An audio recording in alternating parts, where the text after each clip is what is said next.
Tes.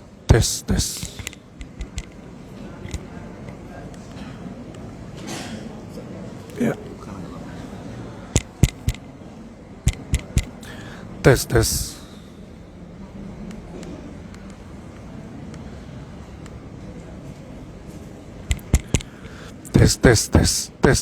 1 2.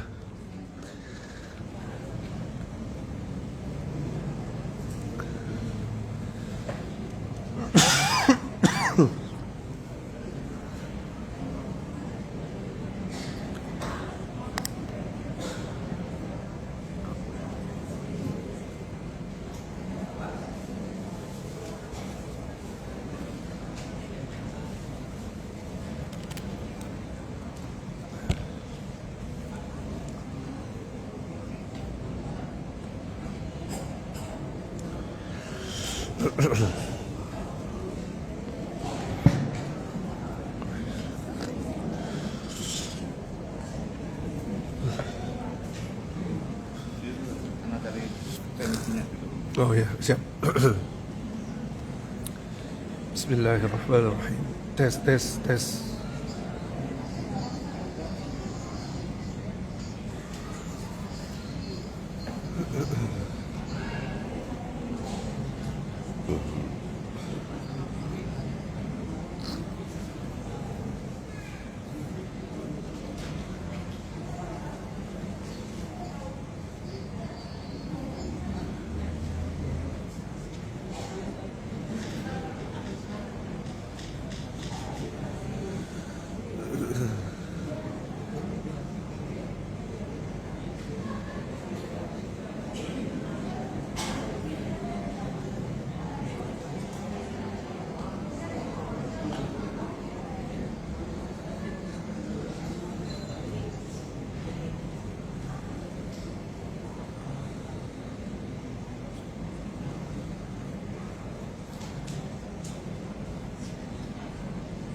Tes,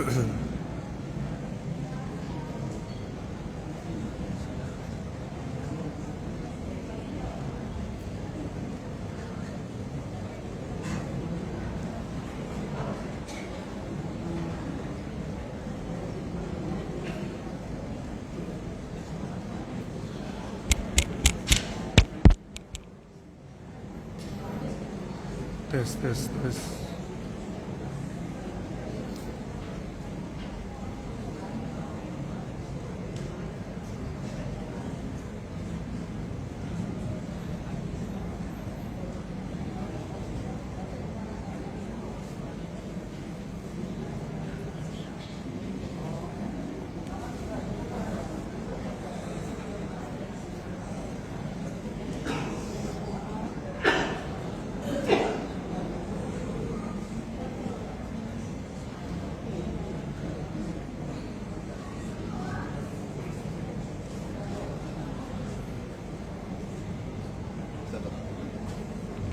Alhamdulillah. Bismillahirrahmanirrahim. Assalamualaikum warahmatullahi wabarakatuh.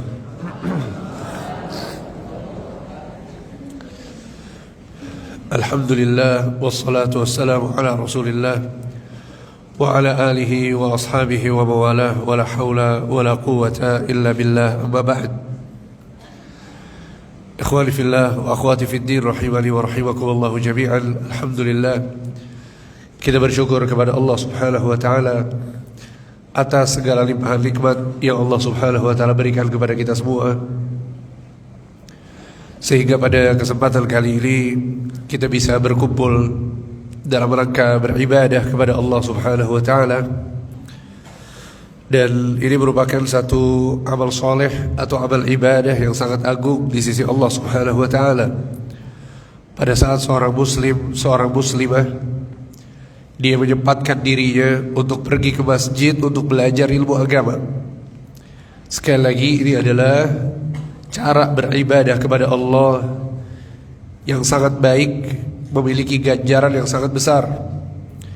Dalam sebuah hadis Nabi sallallahu alaihi wasallam bersabda, "Man ghada ila al-masjid la yuridu illa an yata'allama khairan aw yu'allimuh, kana lahu ka ajri hajjin tammal hajjatuh." Barang siapa yang pergi ke masjid dalam rangka mempelajari kebaikan atau mengajarkan kebaikan, maka Allah akan memberikan kepadanya pahala orang yang pergi haji dengan sempurna. Subhanallah, lihat. Dapat pahala haji, apa yang harus dilakukan? Pergi ke masjid. Gak perlu pergi ke Makkah, tapi Bapak Ibu dapat pahala orang yang berhaji. Sehingga kata para ulama, ini adalah dalil hadis yang merupakan dalil yang menunjukkan betapa besarnya pahala yang akan didapatkan oleh seseorang yang mau belajar ilmu agama dan dia melakukannya di masjid. Sehingga ini keutamaan khusus yang Allah Subhanahu wa taala sediakan untuk hamba-hambanya yang mau belajar. Ya, ada juga dalam hadis lain Nabi sallallahu alaihi wasallam mengatakan, "Man salaka tariqan yaltamisu fihi ilman, sahhalallahu lahu bihi tariqan ilal jannah." Barang siapa yang meneliti suatu jalan dalam rangka menuntut ilmu, maka Allah akan mudahkan jalannya menuju surga. Ya, bahkan Ibnu Qayyim al-Jauziyah rahimahullah, seorang ulama, ya, dalam kitabnya Miftah Daris Sa'adah, beliau mengatakan bahwa ini adalah dalil yang menunjukkan bahwa cara yang paling mudah untuk meraih surga adalah dengan belajar ilmu agama. Ya, seseorang yang tergerak hatinya untuk belajar, ini adalah satu taufik yang sangat besar yang Allah berikan kepadanya. Bahkan dalam hadis lain Nabi sallallahu alaihi wasallam mengatakan, "Man yuridillahu bihi khairan yufaqihu fid din." Barang siapa yang diinginkan kebaikan oleh Allah, maka Allah akan jadikan dia mengerti tentang ilmu agama. Ya, sehingga hadis ini adalah dalil yang menunjukkan bahwa tolak ukur kebaikan yang Allah ingin berikan kepada seorang hamba adalah ilmu agama yang ada pada hamba tersebut. Ya. Karena sebagian orang salah faham. Sebagian orang menyangka bahwa tanda Allah mencintai dirinya adalah pada saat Allah memberikan kepadanya harta yang banyak. Ketika dia banyak harta, banyak uang, dia pikir Allah cinta sama dia. Sebagian lagi menyangka bahwa ketika seorang diberikan jabatan yang tinggi, karirnya bagus, pekerjaannya ya, memiliki status sosial yang tinggi, dia merasa bahwa ini adalah tanda Allah cinta kepadanya. Padahal tidak demikian. Dalam surat Al-Fajr Allah Subhanahu wa taala mengatakan, "Fa'ammal insanu idza mabtalahu rabbuhu fa'akramahu wa na'amahu fayaqulu rabbi akraman. Wa amma idza mabtalahu faqadara 'alaihi rizqahu fayaqulu rabbi ahanan." Kata Allah Subhanahu wa taala, manusia sebagian dari mereka pada saat diberikan kemuliaan berupa harta, diluaskan rizkinya, dia mengatakan bahwa Tuhanku sedang memuliakanku. Adapun ketika disempitkan rizkinya, ya, kondisi finansialnya sulit, maka dia mengatakan Rabbi ahanan, sesungguhnya Tuhanku sedang menghinakanku. Kemudian di ayat berikutnya Allah mengatakan kalla, sekali-kali tidak. Ya, maksudnya adalah tolak ukur dari kemuliaan seorang hamba yang Allah berikan itu bukan karena harta yang Allah berikan kepadanya, akan tapi karena ilmu agama yang Allah berikan kepadanya, karena amal soleh yang dia kerjakan, sehingga taufik dan hidayah untuk belajar ilmu agama. Ini adalah tanda Allah cinta kepada seorang hamba. Ya, sehingga semoga Allah Subhanahu wa taala memberikan keikhlasan kepada kita semua, dan semoga Allah Subhanahu wa taala menyempurnakan ganjarannya di sisinya. Sebelumnya minta maaf ya, suara saya serak-serak basah ya. Ya qadarullah, saya baru pulih dari sakit. Subhanallah, tapi alhamdulillah enggak mengganggu suara tadinya. Ya, kemarin sudah aktivitas, kemarin lusa juga sudah aktivitas. Tapi tadi bangun tidur tiba-tiba suara begini ya. Qadarullah ma syafa'al. Tapi semoga jelas apa yang saya sampaikan ya.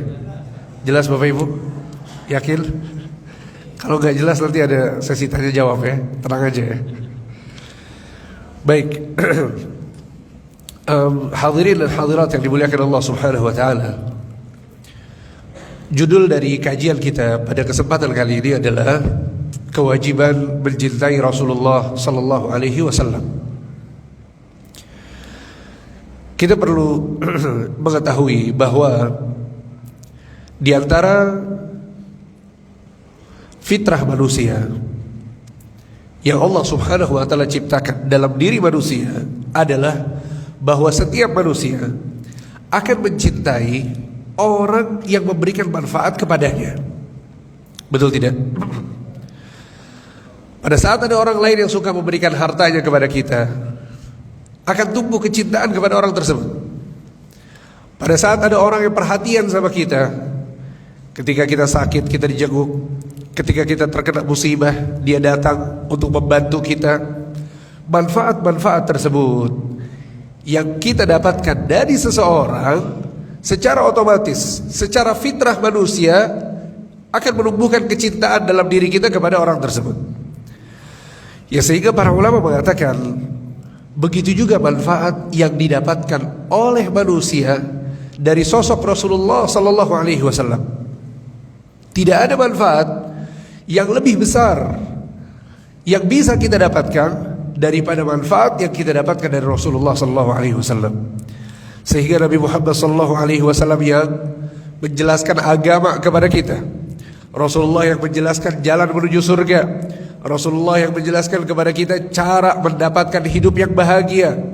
Rasulullah sallallahu alaihi wasallam adalah utusan Allah. Tidaklah Al-Quran bisa sampai kepada kita kecuali melalui Rasulullah sallallahu alaihi wasallam. Tidaklah kita tahu masalah ketakwaan, keimanan, sholat, puasa, sedekah kecuali seluruhnya dari siapa? Rasulullah sallallahu alaihi wasallam. Oleh karena itu, Syekhul Islam Ibnu Taimiyah rahimahullah punya perkataan yang sangat bagus yang menjelaskan tentang hal ini. Beliau mengatakan, wa amma sabab fi wujubi mahabbatihi sallallahu alaihi wasallam wa ta'zimihi akthar min ayyi syakhsin. Adapun sebab mengapa kita wajib untuk mencintai Rasulullah lebih besar daripada kecintaan kita kepada orang lain, sebabnya adalah karena tidak ada kebaikan yang didapatkan oleh seorang hamba di dunia dan di akhirat, la yahsulu lana illa ala yadin Nabi sallallahu alaihi wasallam, kecuali kebaikan yang kita dapatkan dari Rasulullah sallallahu alaihi wasallam. Bil imani bihi wattiba'i, yaitu dengan beriman kepadanya, ya, dengan taat kepadanya. Wa dzalika annahu la najata li ahadin min 'adzabillah wa la wusula lahu ila rahmatillah illa biwasitatir rasul. Karena tidak ada orang yang bisa selamat dari azab Allah dan juga bisa mendapatkan rahmat dari Allah kecuali melalui cara-cara yang dijelaskan oleh Rasul sallallahu alaihi wasallam. Ya, sehingga ini perkataan Ibnu Taimiyah yang menjelaskan kepada kita bahwa inilah sebabnya kenapa kita harus mencintai Rasul sallallahu alaihi wasallam. Ya, bahkan dalam surat At-Taubah ayat 24 Allah Subhanahu wa taala mengatakan, Qul in kana aba'ukum wa abna'ukum wa ikhwanukum wa azwajukum wa ashiratukum wa amwalun iqtaraftumuha wa tijaratun takhshawna kasadaha wa masakin tardawnaha ahabba ilaykum minallahi wa rasulih wa jihadin fi sabilih fatarabbasu hatta ya'ti Allahu bi amrih wallahu la yahdil qawmal fasiqin. Kata Allah Subhanahu wa taala dalam surat At-Taubah ayat 24. Perhatikan ayatnya baik-baik. Allah mengatakan, katakanlah wahai Muhammad, katakanlah wahai Muhammad kepada umatmu, kepada orang-orang yang ada di sekitarmu, jika seandainya ayah-ayah kalian, anak-anak kalian, saudara-saudara kalian, pasangan-pasangan kalian, dan keluarga besar kalian, serta harta yang kalian usahakan, perdagangan yang kalian lakukan, dan juga tempat tinggal kalian. Lihat, disebutkan objek-objek kecintaan manusia, keluarga, ayah, anak, ya, perdagangan, tempat tinggal. Kata Nabi, jika itu semua lebih kalian cintai daripada Allah dan Rasulnya, dan juga berjihad di jalannya, fatarabbasu hatta ya'ti Allahu bi amrih, maka tunggulah sampai azab Allah itu turun kepada kalian. Ya, lihat, Allah Subhanahu wa taala mengancam orang-orang yang lebih mencintai hartanya, lebih mencintai tempat tinggalnya, lebih mencintai saudara-saudaranya, sanak keluarganya, kabilahnya, keluarga besarnya daripada Allah, Rasulullah, dan juga beramal soleh. Di sini disebutkan contohnya adalah jihad.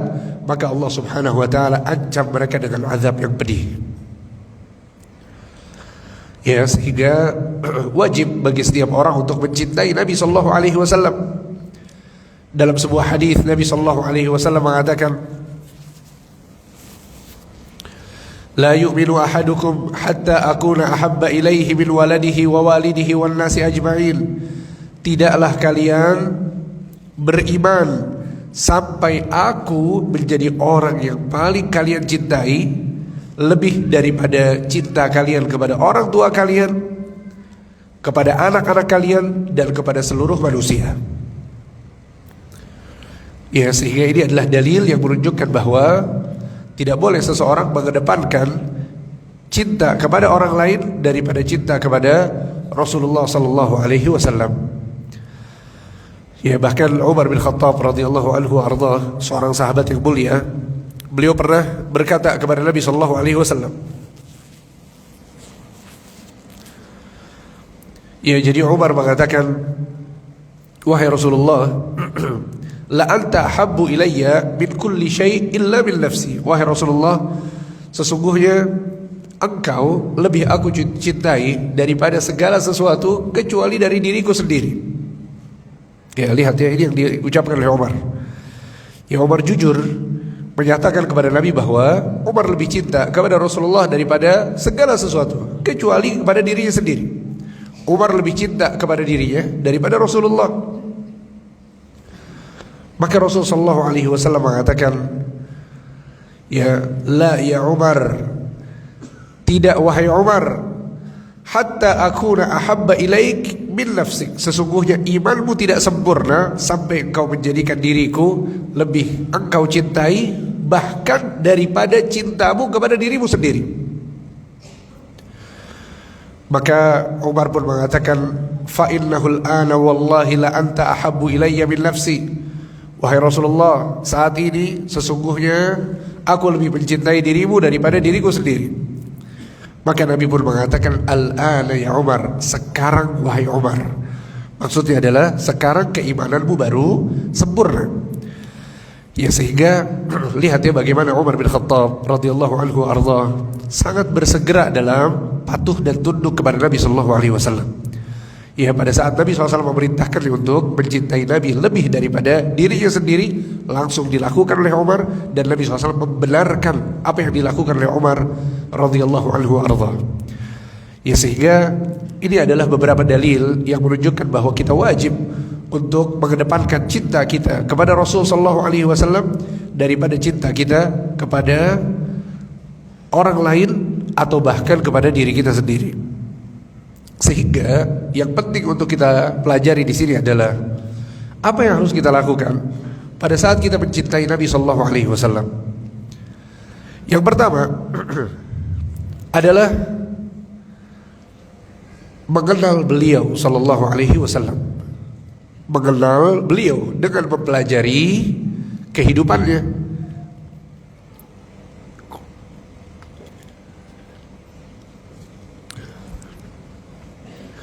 Sehingga ini adalah kewajiban yang paling pertama. Ya, tidak mungkin kita bisa mencintai seseorang tanpa kita mengenalnya dengan baik. Makanya ada istilah di masyarakat kita, apa istilahnya? Tak kenal maka tak sayang ya. Sebagian orang bilang tak kenal maka ta'aruf katanya Pak. Ya. Tak kenal maka tak sayang. Nah, ini pepatah benar, bahwa bagaimana mungkin seseorang bisa mencintai orang lain kalau dia gak mengenalnya sama sekali. Mustahil kita bisa cinta sama seseorang kalau kita gak kenal sama dia. Ya, maka ini juga yang terjadi pada sebagian kaum muslimin ketika tidak ada pengagungan dalam dirinya terhadap Rasul sallallahu alaihi wasallam. Ya, dia gak merasa bahwa dia jatuh cinta kepada Nabi, dia gak merasa mengagungkan Nabi. Di hatinya tidak ada Rasulullah sallallahu alaihi wasallam. Sebabnya adalah dia gak pernah belajar tentang Rasul sallallahu alaihi wasallam. Dia tidak pernah baca buku tentang sirah Nabi. Dia gak pernah hadir kajian-kajian tentang sejarah kehidupan Nabi sallallahu alaihi wasallam. Bagaimana mungkin dia bisa cinta kepada Nabi sallallahu alaihi wasallam? Sehingga ini adalah langkah yang paling pertama yang harus kita lakukan ketika kita mau menumbuhkan kecintaan dalam diri kita kepada Rasul sallallahu alaihi wasallam. Tadi kita sebutkan bahwa ini adalah kewajiban yang sangat besar. Kenapa kita bisa cinta kepada orang tua kita? Karena kita sangat mengenal mereka, kita berinteraksi dengan mereka. Kenapa kita bisa mencintai pasangan kita? Karena kita sangat mengenal mereka.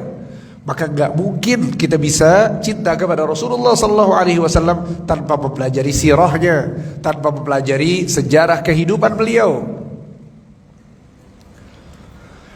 Sehingga dalam surat Al-Ahzab ya, ayat 21 Allah Subhanahu wa taala berfirman, laqad kana lakum fi Rasulillahi uswatun hasanah. Sesungguhnya pada diri Rasulullah itu terdapat suri tauladan yang baik. Ibnu Katsir rahimahullah di dalam tafsirnya beliau menyebutkan bahwa maksud dari bahwa Nabi SAW itu suri tauladan, contoh yang baik, maksudnya adalah dalam seluruh sisi kehidupannya, bukan hanya dalam hal peribadatan saja. Sebagian orang mempelajari tentang Rasulullah hanya yang berkaitan dengan ibadah-ibadah saja. Dia sebagian berusaha untuk mempelajari sifat sholat Nabi, dan itu bagus. Bagaimana cara Nabi berwudu, dan itu bagus. Bagaimana Nabi sallallahu alaihi wasallam menjelaskan tentang akidah, dan itu bagus. Tapi ternyata tidak hanya sebatas itu. Pada saat kita ingin mendalami sunnah Nabi sallallahu alaihi wasallam, akan tapi kita juga diwajibkan untuk mengikuti Nabi dalam setiap sisi kehidupannya. Nah, untuk mengikuti Nabi dalam setiap sisi kehidupannya, gak mungkin bisa kita lakukan kecuali dengan mempelajari kehidupannya. Ya, oleh karena itu para sahabat Nabi radhiyallahu anhum wa ardhahum, yang mereka senantiasa mengajarkan tentang sirah Nabi atau maghazi Rasulullah sallallahu alaihi wasallam kepada anak-anak mereka. Dan ini adalah cara pendidikan yang sangat baik dari orang tua kepada anak-anak mereka. Pada saat mereka suka membacakan ya sisi-sisi kehidupan Rasulullah, ya kemudian bagaimana Nabi sallallahu alaihi wasallam pada saat beliau masih kecil, bagaimana beliau Nabi sallallahu alaihi wasallam pada saat beliau diutus menjadi Nabi dan Rasul, seperti apa akhlak Nabi sallallahu alaihi wasallam dalam kesehariannya. Ini wajib untuk kita pelajari. Karena ma la yatibbul wajibu illa bihi fahuwa wajib. Ya, segala sesuatu yang wajib yang tidak bisa dilakukan kecuali dengan perkara yang lain, maka perkara yang lain ini hukumnya wajib. Jadi keimanan kepada Nabi itu hukumnya wajib. Mempelajari tentang Rasulullah adalah cara agar kita bisa mencintai Nabi, sehingga hukumnya juga wajib. Ya, sehingga ini adalah cara pertama yang harus kita tempuh sebagai langkah untuk mencintai Rasulullah sallallahu alaihi wasallam. Kemudian di antara tanda kecintaan kita kepada Nabi sallallahu alaihi wasallam adalah bahwa kita beriman kepadanya. Bahwa kita beriman kepadanya. Ya, dalam surat At-Taghabun ayat 8 Allah Subhanahu wa taala berfirman, "Fa'aminu billahi wa rasulih." Berimanlah kalian kepada Allah dan Rasulnya, wan nuril ladzi anzalna, dan juga cahaya yang telah kami turunkan, wallahu bima ta'maluna basir, wallahu bima ta'maluna khabir. Kemudian dalam surat Al-Hadid ayat 28 Allah Subhanahu wa taala juga berfirman, ya ayyuhalladzina amanu taqullaha wa aminu bi rasulih. Wahai orang-orang yang beriman, bertakwalah kalian kepada Allah dan berimanlah kepada Rasulnya.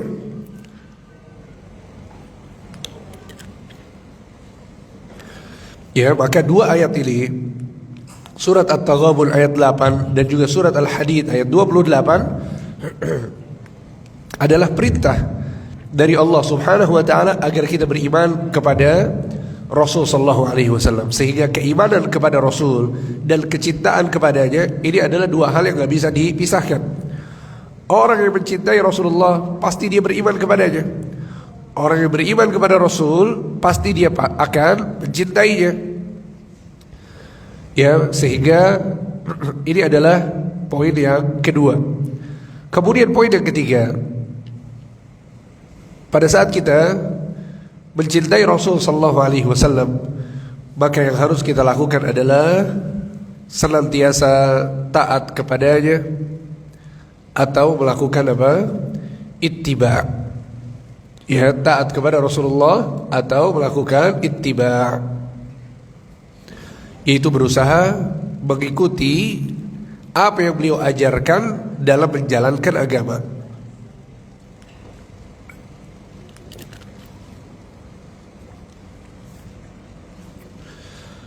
Ya. Sehingga dalil yang menjelaskan tentang hal ini adalah sebagaimana yang tadi disebutkan di antaranya surat Al-Ahzab ayat 21. Laqad kana lakum fi Rasulillahi uswatun hasanah. Sesungguhnya pada diri Rasulullah terdapat suri tauladan yang baik, terdapat percontohan yang baik untuk kita ikuti. Ya, ini adalah dalil yang menunjukkan bahwa kita wajib untuk mengikuti Rasul sallallahu alaihi wasallam. Kemudian juga di antara dalil yang menjelaskan tentang hal ini adalah surat An-Nisa ayat 80. Allah Subhanahu wa taala berfirman, "May yuti'ir rasul faqad ata'a Allah, wa man tawalla fama arsalnaka 'alaihim hafidha." Ya, kata Allah Subhanahu wa taala, barang siapa yang taat kepada Rasul, sungguh dia telah taat kepada Allah. Ya, sehingga ayat ini menjelaskan kepada kita bahwa ciri orang yang taat kepada Allah, dia pasti taat kepada Rasulullah sallallahu alaihi wasallam, pasti.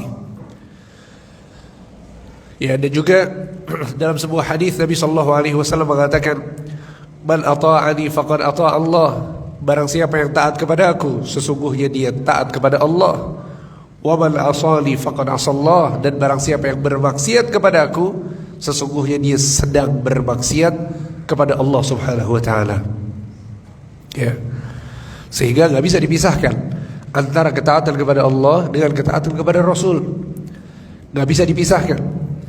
Ya, karena apa yang disampaikan oleh Nabi sallallahu alaihi wasallam seluruhnya adalah wahyu yang Allah Subhanahu wa taala berikan kepadanya.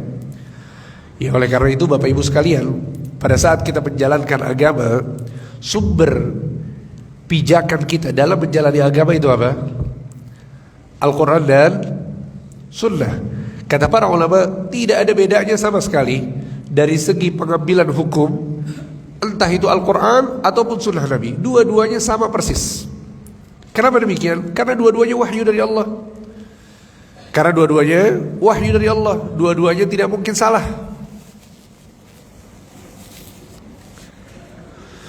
Ya, sehingga pada saat kita taat kepada Rasul, itu sama dengan kita sedang taat kepada Allah Subhanahu wa taala. Karena subhanallah, dia ada bermunculan sebagian orang yang mereka memisahkan antara Al-Quran dan Sunnah. Ya, sehingga mereka mengatakan bahwa cukup bagi kami mengikuti Al-Quran. Ya, akhirnya mereka menganggap bahwa Sunnah Nabi Sallallahu Alaihi Wasallam itu bukan bagian dari sumber dalam beragama. Akhirnya dia hanya mempelajari Al-Quran saja dan tidak mau mempelajari Sunnah Nabi SAW. Ya, maka ini kekeliruan dalam memahami agama. Karena sekali lagi tidak mungkin seseorang bisa menjalani agama dengan sempurna kecuali dia mengambil dari dua-duanya, Al-Quran dan Sunnah. Dan Sunnah Nabi adalah bagian dari wahyu yang Allah Subhanahu wa taala turunkan. Dalam surat An-Najm Allah Subhanahu wa taala berfirman, "Wa ma yantiqu 'anil hawa in huwa illa wahyu yuha." Sesungguhnya yang diucapkan oleh Muhammad bukanlah sesuatu yang keluar dari hawa nafsunya. Akan tapi yang diucapkan oleh Muhammad adalah wahyu yang Allah turunkan kepadanya. Ya, makanya ada seorang sahabat yang bernama Abdullah bin Amr bin As. Abdullah bin Amr bin As, beliau senantiasa menulis segala sesuatu yang diucapkan oleh Nabi sallallahu alaihi wasallam. Semuanya ditulis.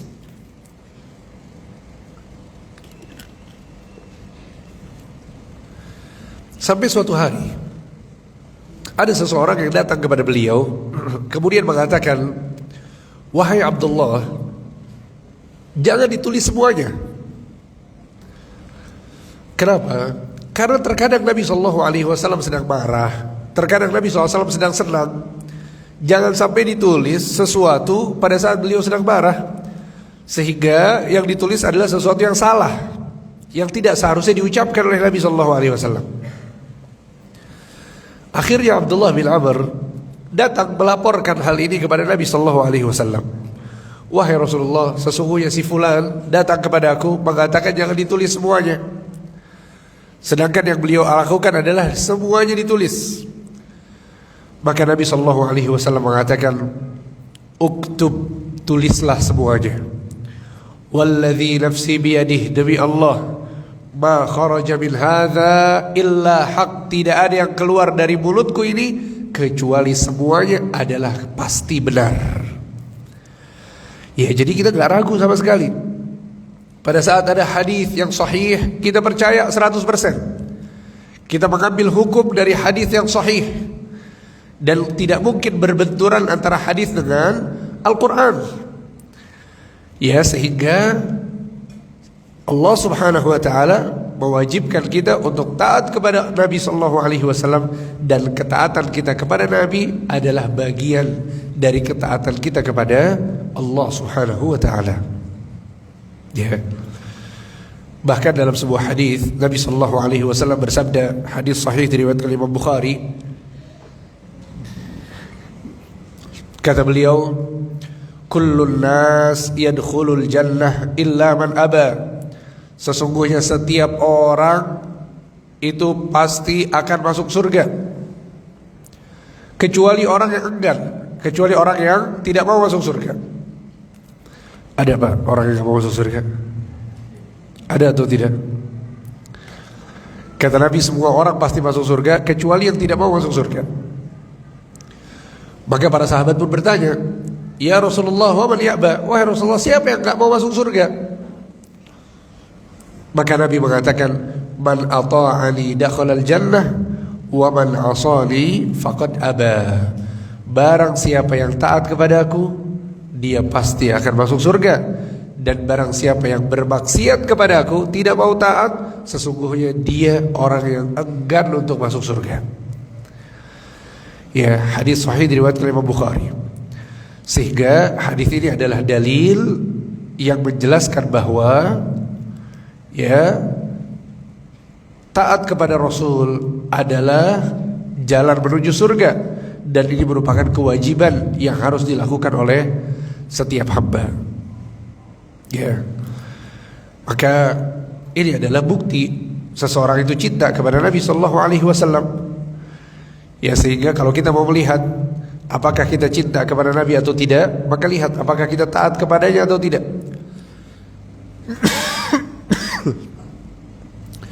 Pada saat cinta kita jujur, cinta kita benar, maka itu akan terlihat dari ketaatan kita kepada Rasulullah Sallallahu Alaihi Wasallam. Ya, bahkan seorang ulama yang bernama Al-Qadhi Iyad, beliau mengatakan, i'lam anna man ahabba syai'an atharahu wa athara muwafaqatah. Ketahuilah, barang siapa yang mencintai seseorang, maka dia akan mendahulukan orang tersebut, dan dia akan mengikuti cara orang tersebut menjalani kehidupan. Ini adalah ya hakikat yang gak bisa kita pungkiri. Wa illa lam yakun sadiqan fi hubbih wa kana mudda'iya. Kalau dia tidak mengikuti orang yang dia cintai, maka sesungguhnya kecintaan yang dia ucapkan itu hanya sekedar persangkaan saja. Itu hanya sekedar pengakuan saja. Akan tapi bukan sesuatu yang jujur, ya, yang tumbuh dari hatinya. Ya, oleh karena itu pada saat kita lihat ya hadis-hadis Nabi SAW, ya, banyak hadis-hadis yang melarang kita untuk mengikuti orang-orang kafir, betul tidak? Atau yang biasa disebut dengan apa? Tasyabbuh, menyerupai orang kafir itu haram, gak boleh dalam Islam. Apa sebabnya? Karena ini bisa menumbuhkan kecintaan seseorang kepada orang-orang kafir. Nabi SAW mengatakan dalam sebuah hadis, man tashabbaha biqaumin fahuwa minhum. Barang siapa yang menyerupai suatu kaum, maka dia bagian dari kaum tersebut. Ya, karena biasanya menyerupai suatu kaum secara zahir itu bisa berakibat menyerupai mereka secara batin. Akhirnya tumbuh kecintaan, ya, karena memiliki kesamaan dalam masalah zahir, hal-hal yang kaitannya itu dengan pakaian dan lain sebagainya, gaya hidup. Itu bahaya, bisa menjadikan seseorang itu ya mencintai mereka. Oleh karena itu Al-Qadhi Iyad mengatakan, kalau orang betul-betul cinta, dia akan berusaha untuk menyerupai orang tersebut. Fasadiqu fi hubbil Nabi sallallahu alaihi wasallam man tadhharu lahu alamatu dzalika alaihi. Sesungguhnya orang yang mencintai Nabi sallallahu alaihi wasallam akan terlihat tanda-tandanya dari apa yang dia lakukan dalam kesehariannya. Ya. Jadi orang yang berusaha untuk ya melaksanakan ketaatan-ketaatan, perintah-perintah Nabi SAW, ini tanda bahwa dia cinta kepada Nabi. Seorang yang berusaha untuk berpenampilan sebagaimana yang dicontohkan oleh Nabi SAW, ini tanda bahwa dia jujur kecintaannya kepada Nabi SAW. Ya, dan seterusnya. Ya, sehingga semakin seseorang cinta kepada Nabi, itu akan terlihat kepada sikap-sikapnya dalam mengikuti Rasulullah sallallahu alaihi wasallam.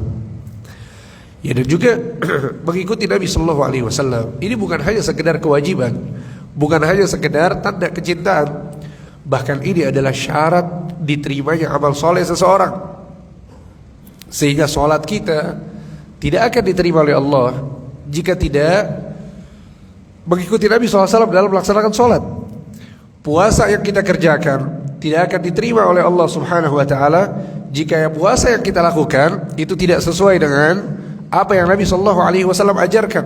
Dan ini berlaku untuk seluruh amal soleh yang kita kerjakan, dalam membaca Al-Quran, dalam berzikir, dalam bersolawat, dalam berziarah kubur, ya, dalam menghormati orang yang berilmu. Kalau kita melakukan hal-hal tersebut dalam rangka beribadah kepada Allah dan tidak sesuai dengan apa yang diajarkan oleh Nabi SAW, maka sangat disayangkan usaha kita sia-sia dan itu akan tertolak.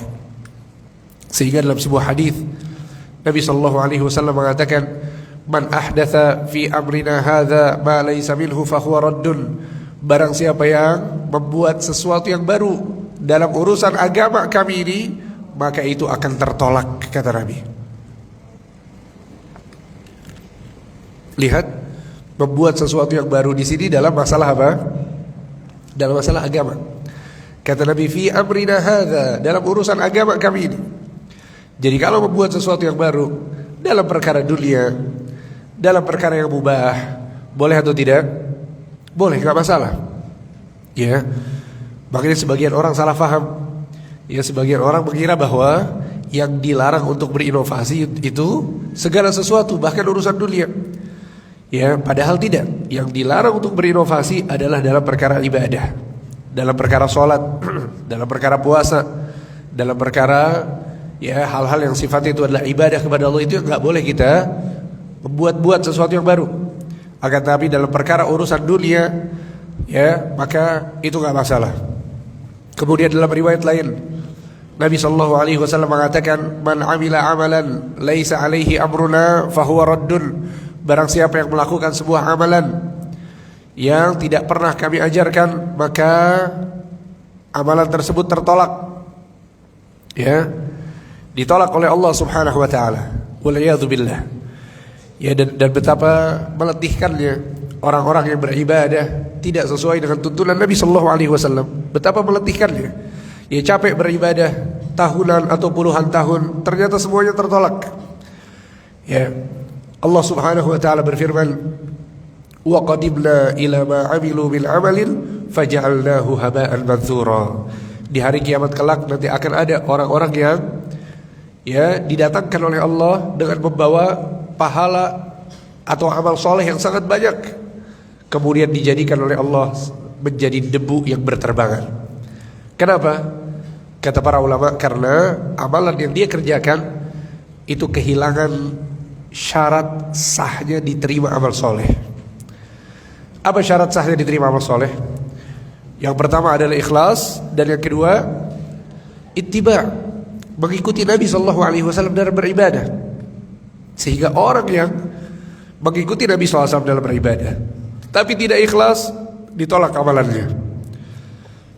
Dan begitu pula sebaliknya, orang yang ikhlas dalam beribadah akan tapi dia tidak mengikuti Nabi SAW dalam beribadah, juga sama ditolak. Dan subhanallah, secara fitrah kita mengerti tentang hal tersebut.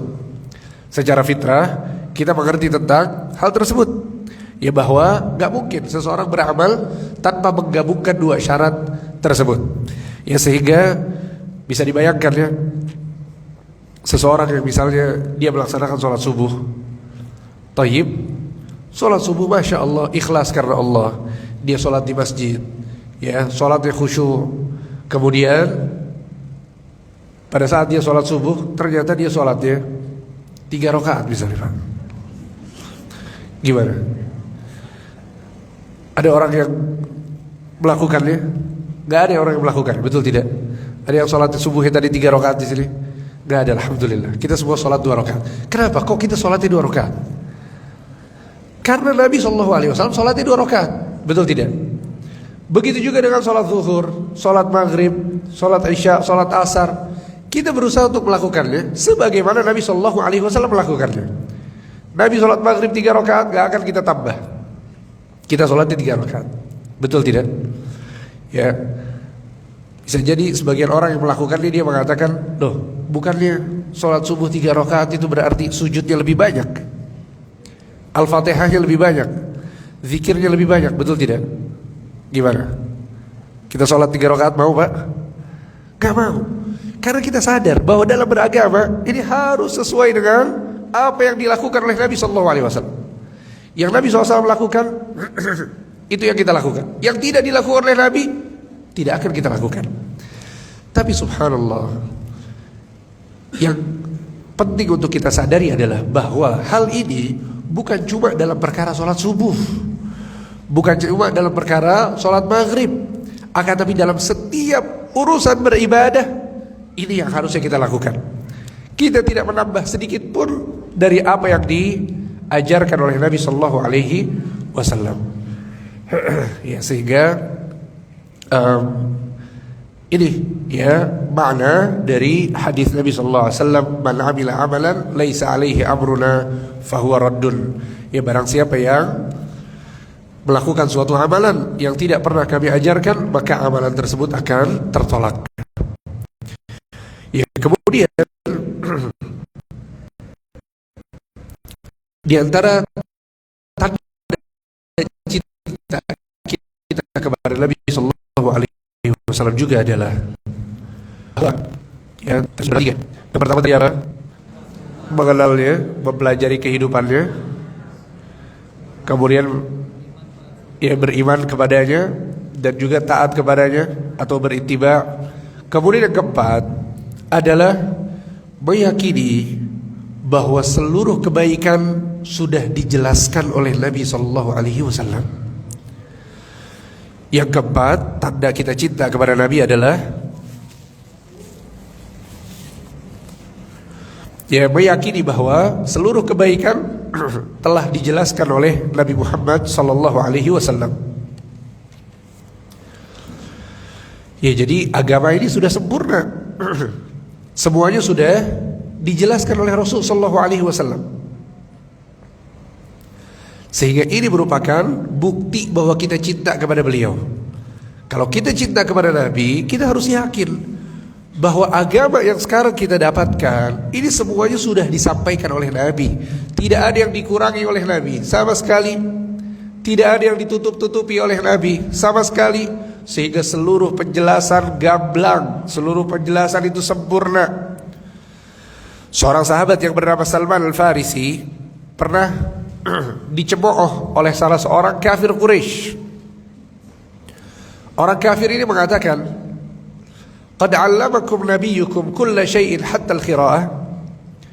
Wahai Salman, apakah benar bahwa nabi kalian telah mengajarkan kepada kalian segala sesuatu, sampai-sampai dalam perkara buang hajatnya kalian diajarkan oleh Nabi? Maksud mereka adalah merendahkan kaum muslimin, bahwa urusan buang hajat aja harus diajarkan. Ya, dan ini kebiasaan orang-orang musyrikin. Ya, kebiasaan orang-orang kafir Quraisy, suka menertawakan sahabat-sahabat Nabi, suka menertawakan keimanan, suka menertawakan Islam, ya, menertawakan sesuatu yang baik. Ya, ini kebiasaan orang-orang jahiliyah, kebiasaan orang-orang musyrikin, orang-orang kafir. Dan ini yang mereka katakan kepada Salman Al-Farisi. Ya, apakah benar Nabi kalian mengajarkan kalian segala sesuatu? Bahkan dalam urusan buang hajat kalian saja kalian masih diajarkan. Ya, ini mungkin sesuatu yang dianggap hinaan oleh orang-orang kafir Quraisy. Akan tapi Salman Al-Farisi justru memahaminya sebaliknya. Kata beliau, ajal, benar. Ya, benar, justru ini yang diajarkan oleh Nabi Sallallahu Alaihi Wasallam kepada kita, bahwa tidak ada satupun kebaikan kecuali seluruhnya telah beliau ajarkan. Ya, kemudian beliau menyebutkan beberapa contoh adab-adab buang hajat. Di antara Nabi SAW memerintahkan kami untuk membersihkan ya bekas buang hajat dengan 3 batu atau lebih. Ya, dan kita diperintahkan untuk tidak menghadap kiblat atau membelakangi kiblat saat buang hajat. Ya, sehingga ini merupakan kemuliaan. Ya, kemuliaan yang luar biasa yang kita tidak mendapatkan di agama lain, kita tidak mendapatkan di ideologi lain, di gaya hidup yang lain, kita nggak dapatkan sama sekali. Dan kita dapatkan hanya dari Islam, dari Rasulullah Sallallahu Alaihi Wasallam. Ya, kemudian Abu Dzar Al-Ghifari juga mengatakan dalam sebuah hadis, tarakana Rasulullah Sallallahu Alaihi Wasallam wa ma ta'irun yuqallibu janahihi fil hawa illa wa huwa yadhkuruna minhu ilma. Ya, sesungguhnya Rasulullah sallallahu alaihi wasallam meninggalkan kami dalam kondisi ya memberikan kepada kita ilmu dan penjelasan yang sangat sempurna. Ya, sampai-sampai tidaklah seekor burung yang mengepakkan sayapnya kecuali Nabi SAW menyampaikan ilmu tentang hal tersebut kepada kita. Dan Nabi SAW bersabda, kata beliau, ma baqiya syai'un yuqarribu minal jannah wa yuba'idu minan nar illa waqad buyyina lakum. Tidak ada satupun kebaikan yang bisa mendekatkan diri kalian ke surga dan bisa menjauhkan diri kalian dari neraka kecuali semuanya telah dijelaskan kepada kalian. Ya, ini yang dikatakan oleh Nabi sallallahu alaihi wasallam.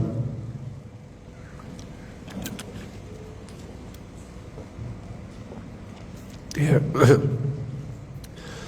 Sehingga ini adalah akidah dan juga keyakinan yang harus besar di dalam hati kita, bahwa tidak ada kebaikan kecuali sudah disampaikan seluruhnya oleh Nabi sallallahu alaihi wasallam. Oleh karena itu dalam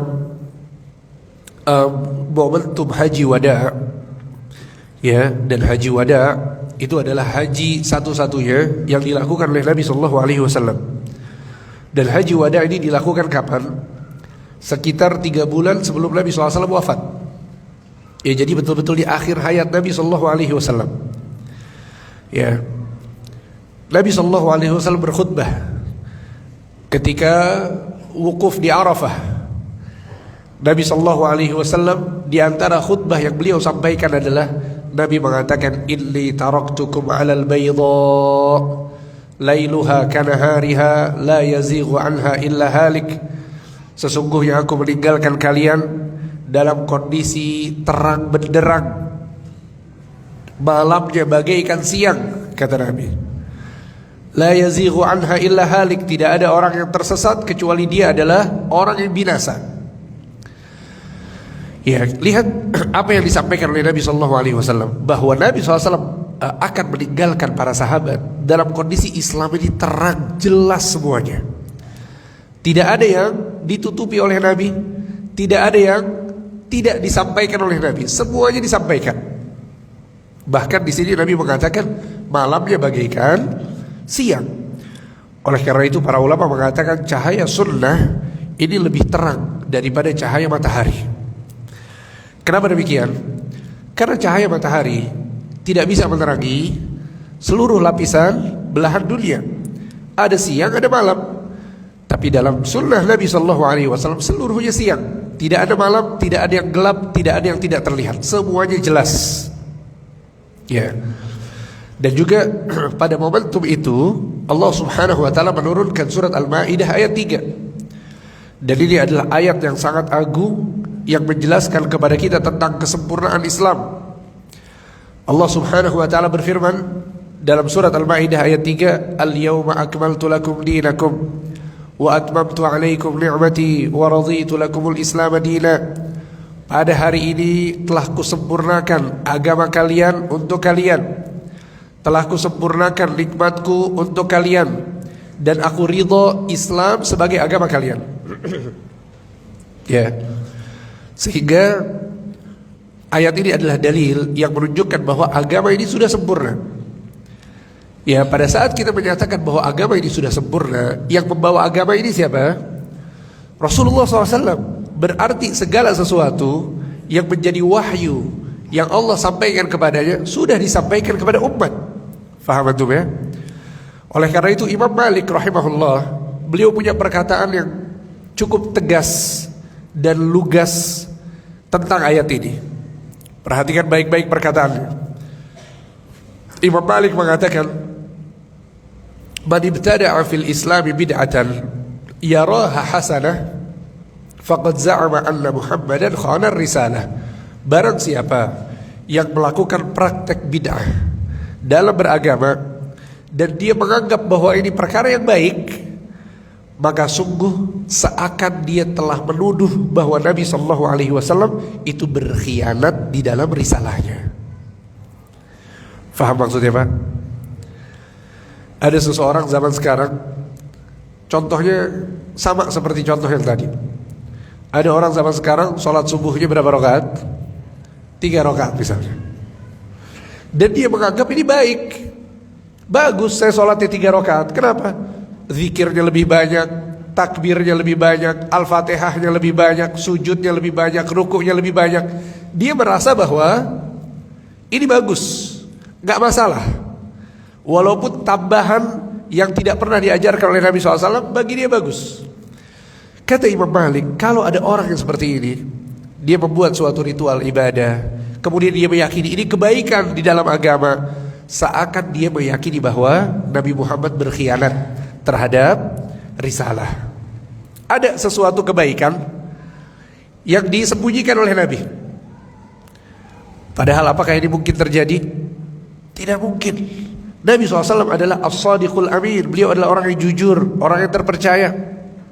Bukan hanya terpercaya pada masyarakat Makkah, tapi beliau orang yang terpercaya di sisi Allah Subhanahu wa ta'ala. Sehingga tidak mungkin ada kebaikan yang tidak disampaikan oleh Nabi SAW. Kemudian Imam Malik mengatakan, kenapa demikian? Karena Allah berfirman, Al-yawma akmaltu lakum dinakum. Allah mengatakan, pada hari ini telah kusempurnakan agama kalian untuk kalian. Berarti agama sudah sempurna. Ya, fama lam yakun yawma idzin dinan fala yakunul yawma dina. Kata Imam Malik, maka yang bukan agama di zaman Nabi, maka bukan bagian dari agama di zaman ini. Faham ya? Jadi kalau di zaman Nabi sholat subuhnya 2 rakaat, berarti kita sholat subuh juga berapa? 2 rakaat. Jangan ditambah sama sekali. Ya, dan subhanallah, perkara ini Bapak Ibu sekalian, terkadang sebagian orang tergelincir. Kenapa tergelincir? Karena biasanya dia memiliki anggapan baik terhadap beberapa ritual ibadah. Dan memang kalau kita lihat secara kasat mata sebuah kebaikan, betul tidak? Sekali lagi, contoh yang paling jelas ya, subuh 3 rakaat ya. Loh, ini sholatnya lebih banyak, lebih lama. Apa yang salah? Ya, tapi subhanallah, yang jadi tolak ukur untuk menentukan ini kebaikan atau tidak, itu bukan akal kita. Akan tapi apa yang jadi tolak ukur? Dalil Al-Quran, sunnah Nabi. Itu adalah tolak ukur yang menentukan apakah ini ibadah yang baik atau tidak. Bukan apa kata kita, bukan apa kata akal kita. Ya, oleh karena itu Rasul sallallahu alaihi wasallam bersabda dalam sebuah hadis. Kata Nabi sallallahu alaihi wasallam, kullu bid'atin dhalalah. Setiap bid'ah adalah kesesatan. Subhanallah, ya, ini hadis yang diucapkan oleh Nabi sallallahu alaihi wasallam. Tapi sebagian orang zaman sekarang tersinggung kalau dengar hadis ini. Padahal ini ucapan siapa? Ucapan Rasul SAW. Ya, saya juga gak mau ya, kita juga gak mau ya menyinggung orang lain ya. Buat apa ya urusan sama orang lain? Kita mau hidup tenang, mau hidup nyaman, damai ya. Tapi ini yang diucapkan oleh Nabi sallallahu alaihi wasallam. Ya, bahwa perkara yang baru dalam beragama ini terlarang. Ya, seseorang pada saat dia beragama berusaha untuk sesuai dengan apa yang diajarkan oleh Rasul sallallahu alaihi wasallam. Ya. Jadi ini adalah bagian dari konsekuensi cinta kita kepada Nabi SAW. Pada saat kita cinta kepada Nabi SAW, maka kita harus beribadah sesuai dengan apa yang beliau ajarkan. Jadi Nabi SAW mengatakan kullu bid'atin dhalalah, setiap bid'ah adalah kesesatan. Ibnu Umar, anak dari Umar bin Khattab, sahabat Nabi juga, beliau menjelaskan hadis ini dengan mengatakan kullu bid'atin dhalalah wa in ra'ahan nasu hasanah. Kata beliau, sesungguhnya setiap bid'ah itu kesesatan walaupun dianggap baik oleh manusia. Walaupun dianggap baik oleh manusia. Karena subhanallah, akal manusia ini bermacam-macam. Ya, ada yang bilang sholat subuh yang terbaik itu 3 rakaat. Ada lagi mungkin muncul seseorang, loh kenapa cuma 3 rakaat? Kenapa enggak 4 rakaat? Akhirnya kalau dilepaskan seperti ini, setiap orang boleh berinovasi, akhirnya agama ini ya tidak akan baik, tidak akan menjadi indah, tidak akan menjadi elok, karena akan berbeda-beda. Ya, sehingga yang menjadi tolak ukur dalam melakukan sebuah ibadah adalah dalil, yaitu Al-Quran dan juga sunnah Nabi Sallallahu Alaihi Wasallam. Ya, sehingga amal soleh yang diterima oleh Allah, amal soleh yang terbaik, amal soleh yang harus kita kerjakan adalah amal soleh yang dicontohkan oleh Rasul Sallallahu Alaihi Wasallam. Ya, dan ada beberapa contoh yang menjelaskan tentang hal ini. Di antaranya adalah dalam sebuah kisah disebutkan Abdullah bin Umar, ya, beliau adalah seorang sahabat Nabi, pernah duduk bersama sahabat-sahabatnya. Kemudian ada seseorang yang bersin, ya, seseorang yang bersin. Pada saat seseorang bersin, sunnahnya mengucapkan apa, Pak? Alhamdulillah, betul tidak? Dalam hadis lain yang sahih disebutkan, ya, bahwa seseorang yang bersin itu disunnahkan untuk mengucapkan alhamdulillah ala kulli hal. Ya, jadi boleh alhamdulillah saja, boleh juga alhamdulillah ala kulli hal. Dan silahkan dipraktekkan dua-duanya. Kalau lagi bersin, alhamdulillah ala kulli hal. Ini sunnah sahih diriwayatkan oleh Imam Bukhari. Nah, ada orang bersin di samping Abdullah bin Umar. Pada saat dia bersin, apa yang dia ucapkan? Dia mengucapkan alhamdulillah wassalamu ala rasulillah. Dia mengucapkan alhamdulillah dan juga salam kepada Rasulullah. Bagus tidak, Pak? Bagus atau tidak? Yakin bagus? Bagus. Siapa yang mau nyalahin? Iya kan? Tapi lihat di sini Abdullah bin Umar, seorang sahabat yang mulia. Beliau langsung mengingkari orang ini. Kata Abdullah bin Umar, wa ana aqulu assalamu ala rasulillah. Aku juga mengucapkan assalamu ala rasulillah. Kita saat bersolawat kita bersalam juga. Maka kita ucapkan sallallahu alaihi wasallam. Wasallam itu artinya salam kepada Rasulullah. Ya, kata Abdullah bin Umar, wa ana aqulu assalamu ala rasul. Aku juga mengucapkan salam kepada Rasul SAW. Walakin laisa hakadha amarna Rasulullah. Akan tapi Rasulullah tidak mengajarkan kita yang seperti ini. Kemudian kata beliau, amarna Rasulullah an naqulu idza atasna. Rasulullah memerintahkan kita kalau kita bersin untuk mengucapkan apa? Alhamdulillahi ala kulli hal, kata beliau. Lihat. Ya. Jadi ini kesalahpahaman yang terkadang terjadi. Ya, pada saat kita mengingkari misalnya bahwa ini tidak sesuai sunnah Nabi, dianggap bahwa kita mengingkari amalan tersebut. Abdullah bin Umar tidak mengingkari salamnya, faham ya? Bukan salamnya yang salah. Akan tetapi momentumnya, sunnah pada saat seorang bersin itu bukan dengan mengucapkan alhamdulillah wassalamu ala rasulillah. Ya, akan tapi bukan, sehingga bukan salam yang salah, akan tapi momentum yang salah. Tidak seperti itu sunnah yang diajarkan oleh Nabi Sallallahu Alaihi Wasallam. Ya. Kemudian kisah yang lain, kisah ini terjadi pada zaman Nabi Sallallahu Alaihi Wasallam.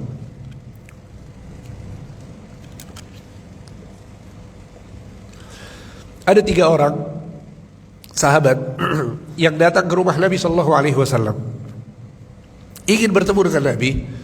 Subhanallah, ternyata Nabi SAW tidak sedang di rumah.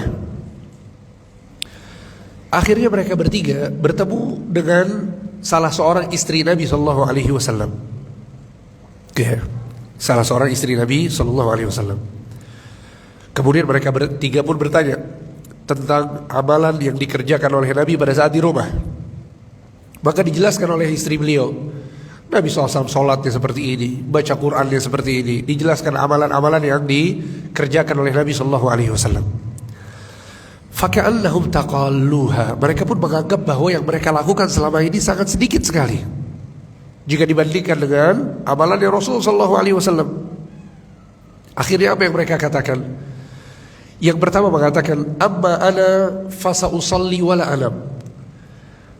Adapun aku mulai hari ini aku akan sholat malam sepanjang malam, tidak tidur sama sekali.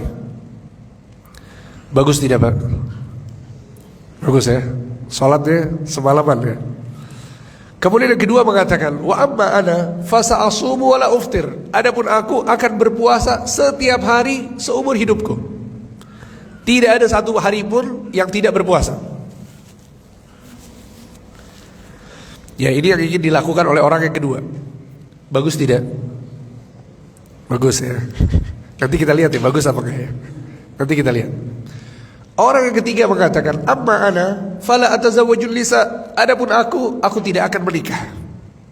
Kenapa enggak mau nikah? Karena biasanya orang yang nikah, apa biasanya yang nikah? Repot sama pasangannya. Dia enggak mau, dia pengennya ibadah kepada Allah sehingga tidak direpotkan dengan dunia pernikahan. Dia enggak mau menikah. Akhirnya tiga orang ini pergi. Ya, dan istri Nabi SAW cerita kepada Nabi SAW tentang tiga orang ini dan apa yang mereka katakan. Sampai akhirnya suatu hari Nabi SAW bertemu dengan tiga orang ini. Nabi SAW bertemu dengan tiga orang ini. Nabi SAW mengatakan kepada mereka, antumul ladzina qultum kadza wa kadza. Apakah benar kalian yang mengatakan ini dan itu? Disebut oleh Nabi apa yang mereka ucapkan. Maka mereka mengatakan, benar wahai Rasulullah, kita yang mengatakannya. Lihat bagaimana sikap Nabi kepada orang yang mau fokus beribadah. Yang satu mau sholat setiap malam tanpa tidur, yang satu lagi mau puasa setiap hari, dan satu lagi tidak mau menikah karena ingin fokus ibadah. Apa kata Nabi kepada mereka? Nabi SAW mengatakan, ama wallahi inni la akhsyakum lillah wa atqakum lah. Sesungguhnya aku lebih bertakwa kepada Allah daripada kalian. Aku lebih takut kepada Allah daripada kalian. Walakinni usalli wa anam. Akan tapi aku salat dan aku tidur. Wa asum wa uftir. Aku berpuasa dan terkadang aku tidak berpuasa. Wa atazawwajun nisa. Dan aku menikah dengan wanita-wanita. Faman raghiba an sunnati falaysa minni. Barang siapa yang membenci sunnahku, maka dia bukan bagian dari golonganku. Subhanallah, lihat bagaimana Nabi SAW marah kepada mereka, menegur mereka. Bahkan Nabi menyatakan bahwa mereka adalah orang-orang yang membenci apa? Sunnah Nabi SAW. Kenapa? Apa sebabnya? Karena mereka beribadah tidak sebagaimana yang diajarkan oleh Nabi SAW. Ternyata sesuatu yang mereka anggap baik, yang mungkin secara kasat mata kita juga melihatnya sebuah kebaikan, ternyata sama Nabi dianggap itu adalah bukan bagian dari kebaikan. Kenapa? Karena tidak sesuai dengan apa yang diajarkan oleh Nabi SAW. Ya, sehingga ini adalah tanda dari kecintaan seorang hamba kepada Rasul, ya, bahwa dia akan berusaha beragama sesuai dengan apa yang diajarkan oleh Rasul SAW. Sehingga pada saat kita mengatakan bahwa kita cinta kepada Rasulullah, maka kita harus menjadi orang yang paling pertama untuk menegakkan sunnahnya, ya, dan juga untuk beragama sesuai dengan apa yang diajarkan oleh beliau sallallahu alaihi wasallam. Ya, sehingga ini yang mungkin yang bisa disampaikan, ya, terkait kewajiban seorang hamba untuk mencintai Rasul sallallahu alaihi wasallam. Mohon maaf atas segala kekurangan. Dan kita sudahi sampai di sini. Wassallallahu ala nabiyina Muhammad wa ala alihi washabbihi ajma'in. Kalau ada yang mau bertanya, saya persilahkan. Silahkan ditulis pertanyaannya, kemudian dioper ke depannya.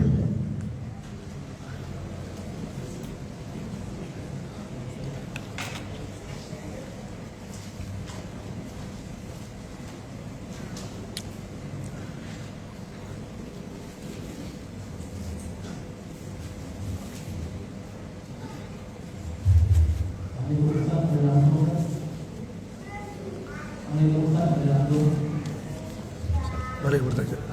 Oh, pakai kertas aja Pak. Pakai kertas. Satu.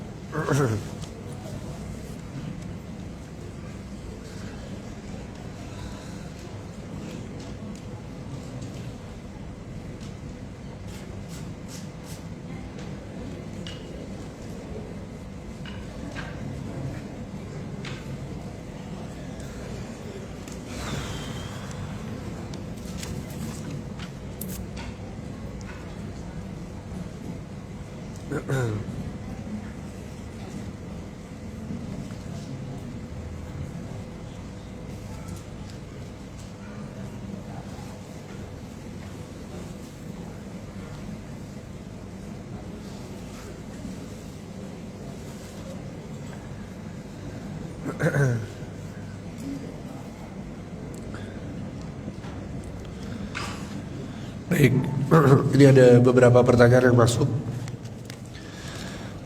Yang pertama, Assalamualaikum Ustaz. Waalaikumsalam. Apakah doa istikharah harus selalu dengan melakukan sholatnya? Lalu apakah bisa dilakukan setiap waktu atau hanya boleh malam hari? Dan berapa rakaat yang dianjurkan?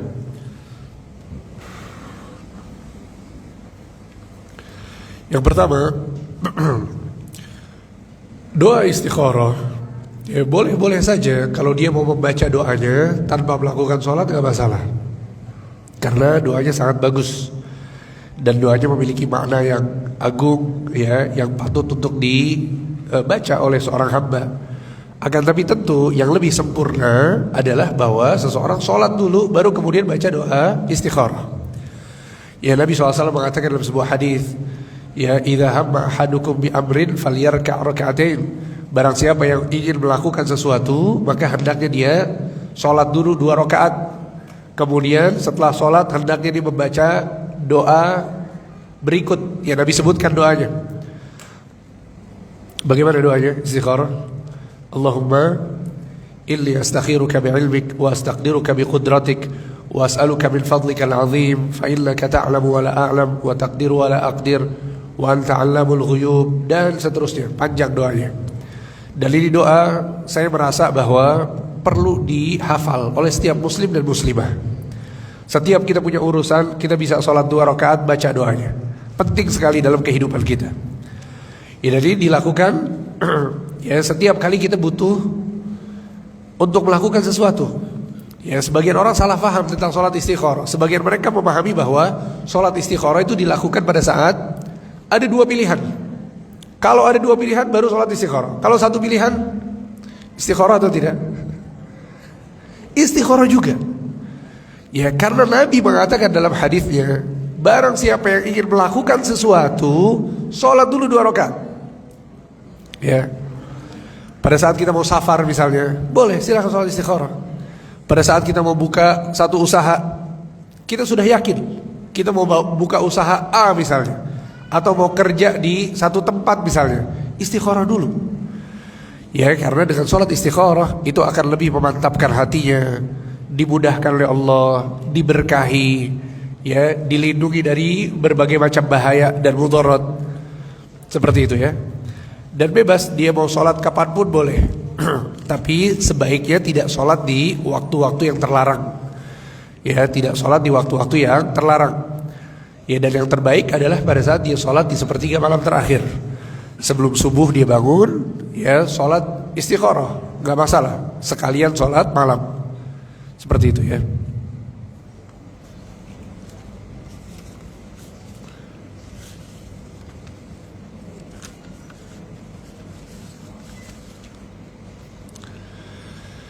Assalamualaikum. Waalaikumsalam. Ustaz, jika kita sholat niat dalam hati untuk khusyuk dalam sholat, namun pada saat takbir, ya, otak kita langsung melayang kemana-mana. Ya, kalau kita istiftah dalam diri, ya, ini kurang jelas ya. Intinya adalah pada saat dia sholat, terkadang di tengah-tengah sholat sadar bahwa kalau sekarang sedang sholat, ya, kemudian berusaha untuk fokus, lalu ya hilang lagi fokusnya. Bagaimana dengan sholat yang seperti ini? Jazakumullah khairan wa jazakumullahu khairan. Baik, ini yang disebut dengan khusyuk di dalam sholat. Ya, apa hukum khusyuk di dalam sholat? Wajib atau sunnah? Orang yang khusyuk itu yang fokus dalam sholat. Kalau hilang khusyuk maka dia akan berpikir kemana-mana. Nah, apa hukum khusyuk di dalam sholat? Wajib atau sunnah? Wajib atau sunnah? Ada yang bilang wajib, ada yang bilang sunnah. Kalau khusyuk itu wajib, berarti kita semua berdosa. Betul tidak? Sehingga para ulama mengatakan hukum khusyuk di dalam sholat itu sunnah. Ya, yang wajib, yang rukun adalah tumakninah. Apa itu tumakninah? Tumakninah itu tenang pada saat dia sholat. Sholatnya pelan-pelan, gak terburu-buru, itu tumakninah. Kalau khusyuk itu fokus pada saat dia sholat. Pada saat baca Al-Fatihah, dia berusaha mendalami makna Al-Fatihah. Dia yakin bahwa sedang berhadapan dengan Allah, dia sedang sholat, ya, yang dia fikirkan adalah pahala, ridha Allah, ikhlas. Ada yang bisa sholatnya seperti ini? Ya, kita kadang subhanallah ya, sebagian orang kunci motor hilang, Pak. Ingatnya kapan? Subhanallah, pada saat sama semua ya. Ya, karena syaitan itu akan berjuang dan berusaha untuk merusak sholat kita. Sehingga para ulama mengatakan kekhusyuan seseorang dalam sholat itu yang menentukan pahala sholat dia. Kalau sah atau tidak sholatnya, itu tetap sah. Sehingga Nabi SAW pernah di masjid, ada seseorang selesai sholat, kata Nabi SAW, setengahnya. Kemudian ada orang lagi lewat, kata Nabi, seperempatnya. Kemudian ada orang lagi lewat, kata Nabi, sepertiganya, sampai sepersepuluhnya. Ditanya oleh para sahabat, apa maksudnya? Maksudnya adalah pahala sholat yang dia dapatkan. Jadi pahala sholat yang didapatkan oleh seseorang itu sesuai dengan kadar khusyuk dia pada saat dia sholat. Faham ya? Akan tapi apakah sholatnya sah atau tidak sah? Ya, perlu diulang atau tidak? Tidak perlu diulang. Ya, karena dia tidak berdosa, akan tapi berkurang apa? Pahala sholatnya. Ya, sehingga seseorang berjuang ya agar dia khusyuk. Dan kekhusyuan dalam sholat ini banyak faktor yang harus ditempuh. Tolong diperhatikan semuanya. Ya, jangan ada yang bicara. Jadi kekhusyuan seseorang dalam sholat ini banyak faktor. Di antaranya adalah yang pertama, pemahaman dia terhadap apa yang dia baca pada saat dia sholat. Jadi sangat penting sekali. Orang yang gak ngerti apa yang dia baca, bagaimana dia mau khusyuk? Bagaimana dia mau bertadabbur? Ketika orang memahami Allahu Akbar, artinya Allah Maha Besar, Allah adalah yang paling agung, ya, dia akan mengagungkan Allah, membesarkan Allah. Pada saat dia baca Al-Fatihah, pujian-pujian untuk Allah, sanjungan untuk Allah, permintaan, doa-doa yang dipanjatkan kepada Allah, itu akan memudahkan dirinya untuk khusyuk. Ya, makanya sering saya katakan kepada teman-teman sekalian, kalau kita nggak bisa bahasa Arab, minimal yang kita fahami dari bahasa Arab adalah bacaan-bacaan sholat kita. Itu paling minimal. Pelajari apa arti Allahu Akbar, apa arti Sami Allahu liman hamidah, apa arti at-tahiyatu lillah was-salawat wat-thayyibat. Ya, pelajari. Ya, agar kita bisa mendalami makna tersebut pada saat kita sholat. Itu yang pertama. Kemudian yang kedua adalah persiapan sebelum sholat. Ini menentukan apakah kita bisa khusyuk atau tidak. Sebagian orang subhanallah mau sholat, ya, ada kerjaan, langsung datang ke masjid, Allahu Akbar, langsung ikut sholat sama imam. Akhirnya gak ada persiapan. Yang dia pikirkan adalah sesuatu yang tadi dia obrolkan, yang dia urus, itu masih kebawa pada saat dia sholat. Berbeda dengan seseorang, pada saat dia mau sholat, dari rumah dia berwudu terlebih dahulu. Wudunya di rumah, bukan di masjid. Dia pakai pakaian yang layak, dia pakai baju koko, pakai sarung, dia siapkan pecinya, dia pakai peci, dia pakai parfum, pakai wangian, kemudian pergi ke masjid, keluar rumah baca doa. Bismillahirrahmanirrahim, Allah, la haula wa la quwwata illa billah. Baca doa, Allahumma inni a'udzubika min an a'udhilla aw udhal aw azilla aw uzal aw adhlima aw udhlam aw ajhala aw yujhala alayya. Itu doa keluar rumah yang penting untuk kita baca. Kemudian dia naik kendaraan misalnya, pada saat naik kendaraan dia baca doa naik kendaraan. Apa doa naik kendaraan? Bismillah, alhamdulillah, subhanalladzi sakharana hadza wa ma kunna lahu muqrinin wa inna ila rabbina lamunqalibun. Apa lanjutannya? Alhamdulillah, alhamdulillah, alhamdulillah, Allahu akbar, Allahu akbar, Allahu akbar. Allahumma inni zalamtu nafsi faghfirli fa innahu la yaghfiru dzunuba illa anta. Sudah hafal? Tolong dihafalkan, Pak. Kenapa? Karena setiap hari kita naik motor, betul tidak? Setiap hari kita naik kendaraan. Bayangkan seumur hidup kita kalau nggak hafal, mau baca apa kita pada saat kita naik motor? Lihat persiapan seseorang. Dari mulai di rumah sudah wudu, baca doa setelah wudu, keluar rumah baca doa, naik kendaraan naik baca doa. kemudian pergi ke masjid baca doa, masuk masjid baca doa, nyampe di masjid dia sholat 2 rakaat dulu qabliyah. Setelah qabliyah dia berdoa dulu antara azan dan iqamah.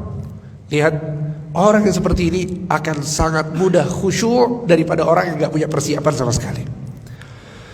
Ya, jadi ini beberapa cara agar seseorang itu bisa khusyuk ketika sholat.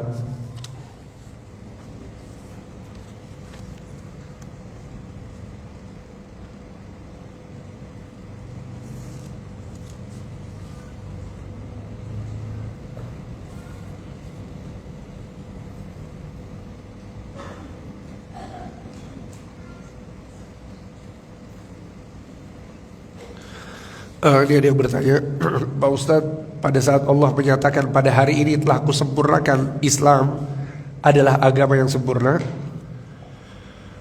waktunya apakah beberapa bulan sebelum wafat? Iya, 3 bulan sebelum Nabi wafat. Jadi kata para ulama, setelah ayat ini turun sudah tidak ada lagi ayat tentang halal dan haram, tidak ada lagi. Ya, jadi ini sudah akhir ayat, walaupun bukan terakhir ayat yang turun. Ya, bukan terakhir ayat yang turun, masih ada ayat lain yang turun juga setelah ini. Ya kan, tapi ini menunjukkan bahwa ini sudah di akhir-akhir dan agama sudah sempurna. Ya, makanya Abu Bakar Siddiq menangis pada saat Nabi SAW diturunkan ayat ini. Nabi menyampaikan, baru saja diturunkan kepadaku ayat ini. Abu Bakar menangis. Maka sahabat-sahabat heran ya, kenapa kok Abu Bakar menangis? Bukankah ini kebahagiaan? Bukankah ini kegembiraan bahwa agama kita sempurna? Tapi Abu Bakar yang paling cerdas di antara kami, kata para sahabat. Kenapa Abu Bakar menangis? Karena tugas Nabi sudah selesai, agama sudah sempurna. Sebentar lagi Nabi SAW akan dicabut nyawanya. Itu yang difahami oleh Abu Bakar, ternyata benar. 3 bulan berselang, Nabi SAW sakit. 14 hari sebelum beliau wafat, kepalanya sakit. Keesokan harinya, di pagi hari semakin sakit. Keesokan harinya demam. Semakin hari demamnya semakin tinggi. Sampai Jabir, Abu Sa'id Al-Khudri atau Jabir bin Abdullah mengatakan, aku merasakan panasnya tubuh Nabi di balik selimutnya Nabi SAW. Bayangkan, ya saking panasnya luar biasa, demamnya tinggi luar biasa. Abdullah bin Mas'ud datang kepada Nabi menjenguk. Ya, kemudian Nabi SAW mengatakan, sesungguhnya jika aku sakit, aku merasakan sakit bagaikan 2 orang yang sakit di antara kalian. Ya, tidak lama kemudian Nabi SAW wafat. Subhanallah. Ya, sehingga maksudnya adalah bahwa itu ayat yang terakhir ya, di antara ayat yang terakhir yang turun kepada Rasulullah SAW. Kemudian pertanyaan berikutnya. Assalamualaikum Ustaz. Waalaikumsalam. Izin bertanya, saya dalam penantian berhaji. Saya ingin menunaikan haji sesuai dengan haji Rasulullah SAW. Saya ingin mendapatkan haji mabrur. Bagaimana caranya? Caranya adalah, yang pertama, ya, uang yang kita keluarkan untuk haji pastikan uang yang halal. Karena Nabi SAW mengatakan, Innallaha tayyibun la yaqbalu illa tayyiban. Sesungguhnya Allah itu maha baik dan Allah tidak akan menerima kecuali dari sesuatu yang baik. Kata para ulama, artinya adalah amalan-amalan berupa amalan harta seperti sedekah, seperti berkurban, ya, kemudian juga haji, umrah, itu gak akan diterima oleh Allah kalau dari harta yang haram. Jadi pastikan uang yang kita gunakan untuk berhaji adalah bagian dari harta yang halal, yang thayyib. Ya, itu yang pertama. Kemudian yang kedua, belajar fikih haji dari sekarang. Ya, walaupun berangkatnya masih lama, gak masalah, belajar fikih haji dari sekarang. Karena subhanallah, betapa banyak kebodohan-kebodohan yang terjadi di Makkah saat pelaksanaan haji. Karena haji ini gak seperti sholat. Kalau sholat kita lakukan setiap hari, dari kita kecil sampai kita dewasa kita sholat, betul tidak? Dan pembahasan sholat ini banyak ya, di masjid, di khutbah Jumat bahas sholat, kadang di kajian-kajian bahas sholat, kita buka buku tentang masalah sholat. Tapi haji sedikit orang yang belajar, sedikit sekali. Sebagian mereka malah gak belajar sama sekali. Ikut haji, ikut rombongan, ya sudah. Apa yang dilakukan sama rombongannya, dia melakukannya. Ini adalah kesalahan fatal dalam melaksanakan haji. Ya jadi silahkan belajar dari sekarang ibu. Beli buku ya tentang fikih haji, tata cara haji yang benar, yang sesuai sunnah. Ya hadiri kajian-kajian tentang ya sifat haji Nabi SAW. Pelajari dari sekarang. Supaya pada saat kita haji nanti kondisinya kita sudah punya gambaran, sudah paham. Ya sekali lagi ini ya dua hal yang paling penting. Hartanya halal, kemudian belajar tentang tata cara haji yang benar. Barakallahu fikum. Mungkin hanya ini yang bisa disampaikan. Mohon maaf atas segala kekurangan. Semoga Allah subhanahu wa ta'ala memberikan kecintaan pada hati kita terhadap Rasul sallallahu alaihi wasallam, dan semoga kita termasuk hamba-hambanya yang mendapatkan syafaat dari Rasulullah sallallahu alaihi wasallam di hari kiamat kelak. Barakallahu fikum wa sallallahu ala nabiyina Muhammad wa ala alihi washabihi ajma'in. Kita tutup dengan doa kafaratul majlis. Subhanakallahumma wa bihamdika asyhadu an la ilaha illa anta astaghfiruka wa atubu ilaik. Wassalamu alaikum warahmatullahi wabarakatuh.